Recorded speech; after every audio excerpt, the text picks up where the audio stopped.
علی رسولہ الکریم اما بعد فاعوذ باللہ من الشیطان الرجیم بسم اللہ الرحمن الرحیم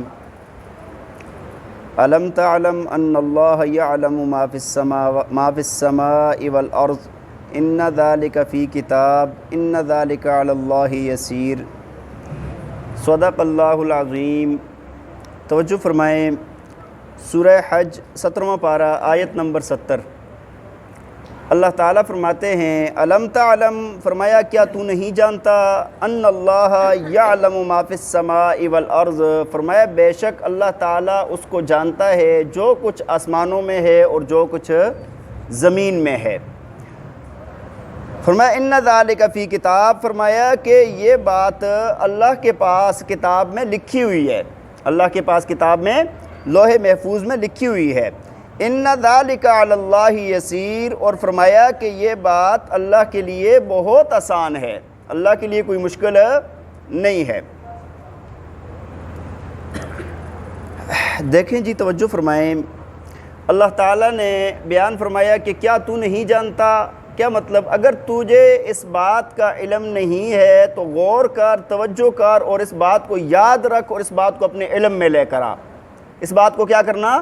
یاد رکھنا۔ فرمایا الم تعلم، کیا تو نہیں جانتا، ان اللہ یعلم ما فی السماء والارض، فرمایا کہ بے شک اللہ تعالیٰ جانتا ہے ہر اس بات کو جو آسمانوں میں ہے اور جو زمین میں ہے۔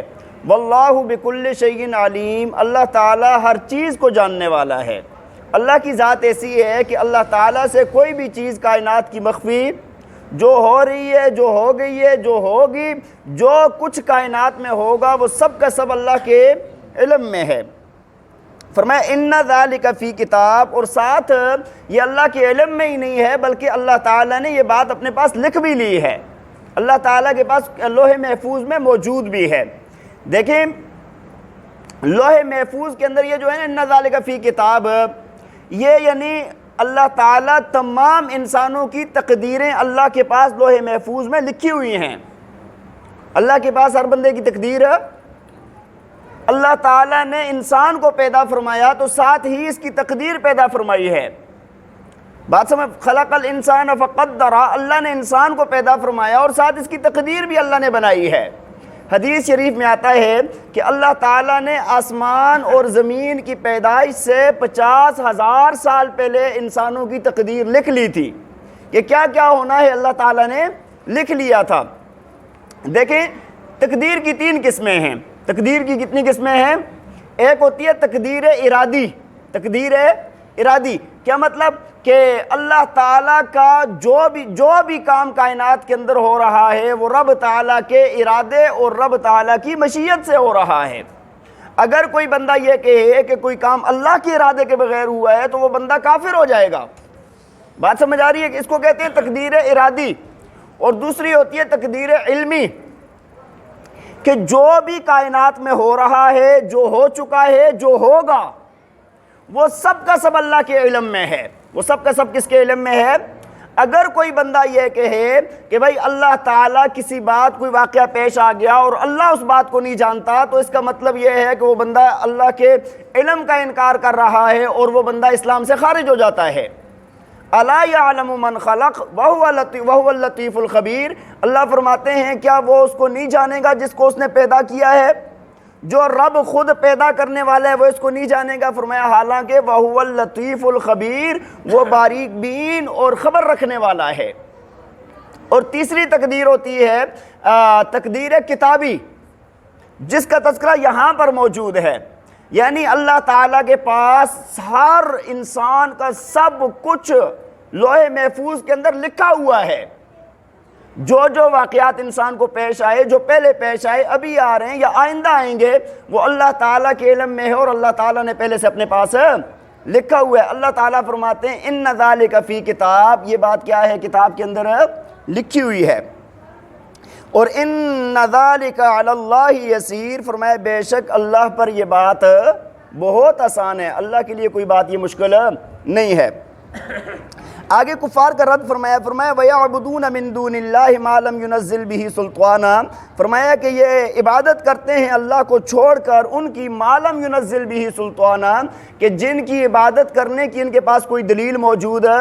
فرمایا جن کی عبادت کرنے کے لیے اللہ نے کوئی دلیل نازل نہیں کی، اور فرمایا وَمَا لَيْسَ لَهُمْ بِهِ علم، اور نہ ہی ان کے پاس علم ہے۔ دیکھیں وہ کیا کرتے ہیں، وہ ان سے اگر پوچھیں آپ نا کہ بھئی کیوں کرتے ہو، کہتے ہو ہمارے باپ دادا کرتے تھے ایسا۔ ہاں اللہ تعالیٰ فرماتے ہیں وَلَوْ كَانَ آبَاؤُهُمْ لَا يَعْقِلُونَ شَيْئًا وَلَا يَهْتَدُونَ، فرمایا اگرچہ ان کے باپ دادا عقل سے پیدل ہوں اور ان کو عقل ہی نہ ہو، وہ ہدایت پر ہی نہ ہو۔ دیکھیں تقلید دو طرح کی ہوتی ہے، ایک یہ ہے کہ بالکل آنکھیں بند کر کے جس کو اندھی تقلید کہا جاتا ہے کہ بھئی جس طرح کہتے ہیں ہمارے باپ دادا کر رہے ہیں ہم بھی کریں گے، یہ تو مذموم ہے، بری ہے۔ ہاں باپ دادا اگر اچھے ہونا تو ان کی تقلید کرنا اچھی بات ہے، یہ مذموم ہے، یہ بری بات ہے۔ جس طرح حضرت یوسف علیہ السلام نے فرمایا تھا وَاتَّبَعْتُ مِلَّةَ آبَائِي إِبْرَاهِيمَ وَإِسْمَاعِيلَ وَإِسْحَاقَ وَيَعْقُوبَ، فرمایا کہ میں پیروی کرتا ہوں، اتباع کرتا ہوں، اقتداء کرتا ہوں، کس کی؟ اپنے باپ دادا کی، ابراہیم علیہ السلام، اسماعیل علیہ السلام، اسحاق علیہ السلام اور یعقوب علیہ السلام کی۔ اگر بڑے رائے راست پر ہوں تو ان کے پیچھے چلنا اچھی بات ہے، لیکن اگر رائے راست پر نہ ہوں تو ایسی آنکھیں بند کر کے چلنا، بات سمجھ آ رہی ہے؟ فرمایا اللہ تعالیٰ فرماتے ہیں ان کے پاس کوئی دلیل بھی نہیں ہے اور اس بات کا ان کے پاس کوئی علم بھی موجود نہیں ہے۔ وَمَا لِلظَّالِمِينَ مِنْ أَنصَارٍ، اور فرمایا کہ ظالموں کا کوئی بھی مددگار نہیں ہوگا۔ آگے اللہ تعالیٰ نے اور رد فرمایا، وَإِذَا تُتْلَى عَلَيْهِمْ، ایک بری آیت، ایک بری بات جو ہے نا کفار کی وہ بیان فرمائی ہے۔ فرمایا وَإِذَا تُتْلَى عَلَيْهِمْ آيَاتُنَا بَيِّنَاتٍ، اور فرمایا کہ جب ان پر تلاوت کی جاتی ہیں ہماری واضح آیات، تَعْرِفُ فِي وُجُوهِ الَّذِينَ كَفَرُوا الْمُنْكَرَ، فرمایا کہ تو پہچان لے گا کافروں کے چہروں کو، المنکر، ان کے چہرے برے ہو جاتے ہیں، ناخوش ہوتے ہیں، برے ہو جاتے ہیں، سلوٹیں آ جاتی ہیں ان کے ماتھے پر، تنگی محسوس کرتے ہیں وہ لوگ، ان کے چہرے بتا رہے ہوتے ہیں۔ آپ ان کے سامنے قرآنی آیات پڑھیں وہ خوش نہیں ہوتے۔ اور فرمایا یکادون یسطون بالذین یتلون علیہم آیاتنا، فرمایا قریب ہے کہ یہ لوگ حملہ کریں ان لوگوں پر جو ان پر ہماری آیات کی تلاوت کرتے ہیں، ان پر حملہ کریں۔ یہ دیکھیں ایسے ہی ہوتا آیا ہے، اور آپ حضرات جو ہے نا آج کل ہمارا بھی کچھ حال ایسا ہی قریب قریب بنتا جا رہا ہے۔ جب قرآن سنایا جا رہا ہوگا، جب احادیث سنائی جا رہی ہوں گی، مزہ نہیں آتا، حالانکہ اللہ کا پیغام، اللہ کا قرآن سن کے مزہ آنا چاہیے۔ اچھا جب لغویات والے قصے واقعات سنائے جا رہے ہوں بڑے خوشی سے سنتے ہیں، بات سمجھے؟ میں کہتا ہوں نا جتنا لطیفہ سن کے خوش ہوتے ہیں نا اتنا قرآن کی آیت سن کے خوش نہیں ہوتے آج کے مسلمان۔ ٹھیک ہے، ادب ہے، آداب ہے، عزت ہے، احترام ہے، لیکن وہ چیز، یہ چیز بڑی خطرناک ہے۔ بھئی اللہ کا کلام ہے، اس کو سن کے خوش ہونا چاہیے، اللہ کی بات ہے، اس کو سن کے خوش ہونا چاہیے، لیکن ہماری حالت اس سے الگ ہے۔ تو فرماتے ہیں کہ اگلی بات یہ ہے کہ قریب ہے کہ یہ ہماری آیات کے پڑھنے والوں پر کیا کریں؟ حملہ کریں۔ اور ایسے ہی ہوتا رہا ہے، تمام انبیاء کرام پر بھی کفار نے حملے کیے، صحابہ پر بھی ہوئے۔ ایک مرتبہ آپ کو پتہ ہے نا، آپ کے علم میں ہے کہ صدیق اکبر رضی اللہ تعالیٰ عنہ کو کتنا مارا تھا کہ آپ کے سر کے بعد چمڑی بھی اتر گئی تھی سر سے۔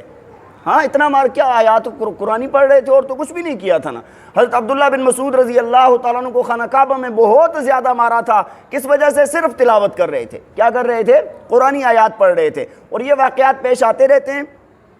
فرمایا قُلْ أَفَأُنَبِّئُكُم بِشَرٍّ مِّن ذَلِكُمْ، فرمایا کہ آپ کہہ دیجئے کیا میں تمہیں اس سے بھی زیادہ بری بات نہ بتاؤں؟ یعنی ایک تو تمہیں قرآنی آیات سن کے تمہارے ذہن برے ہوتے ہیں نا، اور دوسری بات اس سے بھی زیادہ بری نہ بناؤں کہ ان کو نہ سننے کا جو نتیجہ ہوگا، فرمایا کیا ہے؟ النار، وہ جہنم کی آگ ہے۔ وہ کیا ہے؟ جہنم کی آگ ہے۔ تو یا تو یہ آیات سنو، ان کو مانو، اور اگر یہ نہیں کر سکتے تو فرمایا کہ اگلی بات اس سے بھی زیادہ سخت ہے، وہ کیا ہوگی تمہارے لیے؟ جہنم کی آگ ہوگی۔ وَبِئْسَ الْمَصِيرُ، اور فرمایا کہ یہ بہت ہی برا ٹھکانہ ہے لوٹنے کے لیے، یعنی جہنم بہت برا ٹھکانہ ہے۔ اللہ تعالی ہمیں عمل کرنے کی توفیق عطا فرمائے۔ وآخر دعوانا ان الحمد للہ رب العالمین۔